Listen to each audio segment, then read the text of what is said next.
As we began to look at school as a whole and really look at needs for our students, we looked at 21st century skills that the students were needing for the workforce. And so we researched and found an article in Time magazine, and it talked about a microsociety school. In essence, it's a rehearsal of the real life at the elementary level.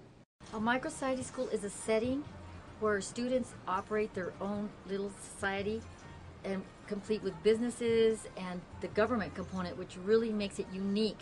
They have lawyers, judges, just like they do in the real sector. We have a treasury. We have a bank. There are actually at this point 16 mentors and agencies.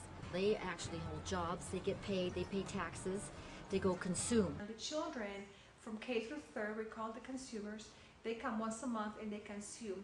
They utilize the monies they earned by coming to school, by performing well in class, and after they pay taxes and rent, and the leftover monies they come and consume with their parents and their classroom teachers.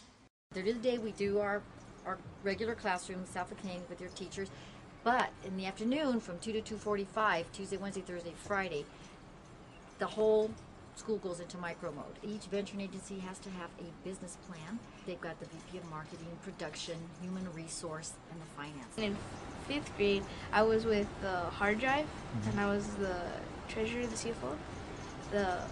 So I had to write all the checks for everyone, and there was like 10 people, and then I had to get on the computer and balance the company checkbook. They have to go to the bank, they have to have an account, they have to write checks in order to get part of their grade, they have to balance a ledger, so they have all these skills and understand the concept that you can't spend more than you have.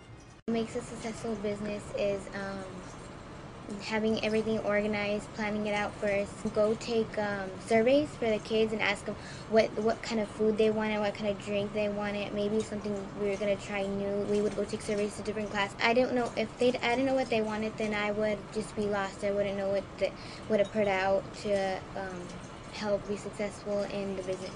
Their business plans have got to be presented to a community member, and the students are exposed to these adult role models. Their aspirations are to be like these role models that come in. Students are very engaged in the learning. They're very excited of the learning because it really is connecting their curriculum to real life application.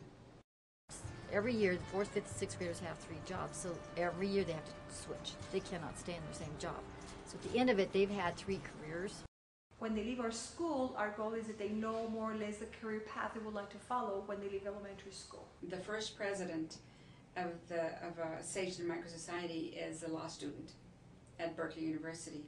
It is our hope that these students own a business someday and make a real impact in the economy of our country.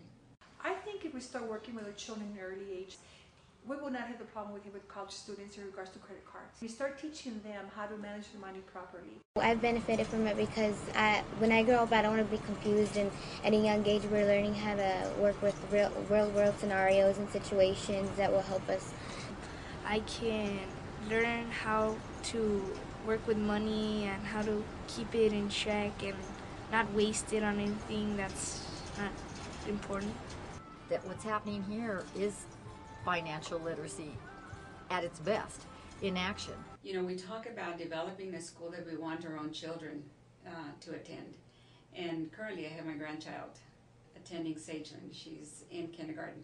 And she's there really because of the great teaching, number one, and number two, because of the microsociety.